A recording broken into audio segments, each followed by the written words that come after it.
अस्सलाम वालेकुम जी। तो रमज़ान स्पेशल रेसिपी में आज मैं आपके लिए लेके आई हूँ खुबानी की चटनी, जो कि बहुत ही मज़ेदार लगती है।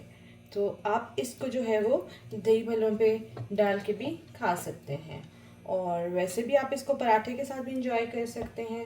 तो चलें रेसिपी को स्टार्ट करते हैं। वीडियो को एंड तक देखें, स्टेप्स को फॉलो करें। आप इसको 3 से 4 महीने के लिए स्टोर करके भी रख सकते हैं। तो चलें वीडियो स्टार्ट करते हैं। वेलकम टू माय नई वीडियो।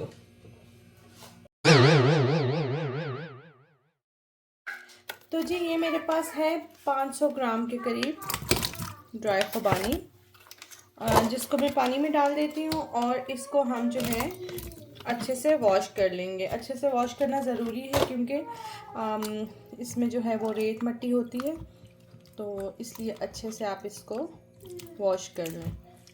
ये 4 से 5 बार आप इसको वॉश करेंगे तो इसकी ये साफ़ हो जाएगा। 3 से 4 बार मैंने इसको वॉश किया है, और उसके बाद मैंने इसमें 2 ग्लास पानी के डाल के और इसको भिगो के रख दिया है। अगर आप रात सारी भिगो के रखें तो वो तो बहुत बेहतर है, नहीं तो आप कम से कम इसको 1.5 से 2 घंटा जो है वो भिगो के रख दें, ताकि उससे ये है कि ये अच्छी तरह से खुबानी और फूल जाएगी और नरम हो जाएगी। तो चलें इसको हम थोड़ी देर के लिए रखते हैं और फिर अपना प्रोसेस स्टार्ट करते हैं। 2000 years later. ये देखें जी, तकरीबन 1.25 घंटे हो चुके हैं, और खुबानी देखें हमारी, उसका कलर भी चेंज हो गया, ये सॉफ्ट हो गई है। अभी इसको जो है वो टाइम नहीं लगेगा पकाने में। तो चलें अपनी रेसिपी स्टार्ट करते हैं। तो ये मैंने अपना देचका ले लिया, और मैं खुबानी का जो पानी मैंने डाला था उसके साथ ही मैं इसको डाल रही हूँ, और थोड़ा सा पानी के लिए मैं और इसमें शामिल करूँगी। ये थोड़ा सा 1 कप के करीब और मैंने पानी शामिल किया है इसमें। अच्छा, आपने जो है जब भी आप कोई चीज़ बनाया करें तो कोशिश किया करें थोड़े खुले और बड़े बर्तन में बनाएं। उससे ये होता है कि हमारा खाना जो है वो ज़बरदस्त बनता है। मुझसे तो छोटे छोटे देचकों में बिल्कुल नहीं बनाया जाता, तो इसलिए मैंने ये बड़ा खुला देचका लिया है जिसमें मैं ये चटनी बनाऊंगी, और खुले बर्तन में ज़रा चीज़ अच्छी बन जाती है। तो चलें इसको पकाते हैं। इस पानी को बॉयल आएगा, थोड़ी सी ये सॉफ्ट हो जाएगी, तो उसके बाद हम इसमें अपने मसाले शामिल करेंगे। ये देखें जी, तकरीबन 5 मिनट हो चुके हैं, और खुबानियाँ हमारी जो हैं वो सॉफ्ट हो चुकी हैं। तो इनको हम थोड़ा सा ब्लेंड कर लेते हैं, हैंड बीटर से हम इनको ब्लेंड कर लेंगे। और इसको हम बिल्कुल पेस्ट नहीं बनाएंगे, इसके चंक्स छोड़ेंगे। उससे ये है कि ज़्यादा चंक्स जब मुँह में आते हैं तो वो मज़े के लगते हैं।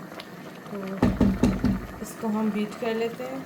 इसको मैंने ये स्टील वाली देचकी में डाल लिया है, क्योंकि नॉन स्टिक में जो है वो निशान पड़ जाएगा, तो इसलिए हमने इसको इसमें डाल के हम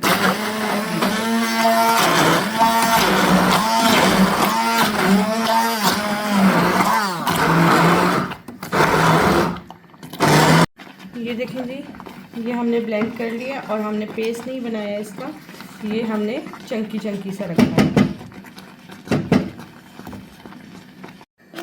1 कप जो है हम इसमें शुगर का डालेंगे। आप इसको कम या ज़्यादा कर सकते हैं, क्योंकि कुछ लोगों को जो है वो खट्टी मीठी पसंद होती है, कुछ लोग बहुत मीठा पसंद करते हैं। तो इसलिए आप अपनी मर्ज़ी से जो है वो मीठा कम या ज़्यादा कर सकते हैं।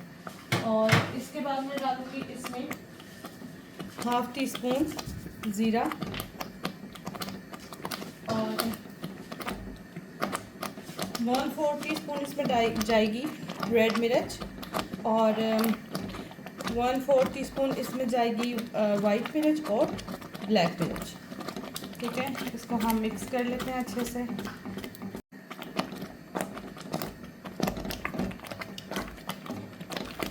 तो 1 टेबलस्पून हमने इसमें जो है वो डाला है लेमन। आप लेमन भी डाल सकते हैं और वाइट विनेगर भी डाल सकते हैं। तो ये देखें चटनी हमारी तैयार है बिल्कुल। उम्मीद करती हूँ आपको आज की वीडियो पसंद आई होगी। वीडियो पसंद आई हो तो लाइक और सब्सक्राइब करके शेयर कर दें। मिलते हैं एक नई रेसिपी के साथ। अल्लाह हाफ़िज़, बाय बाय।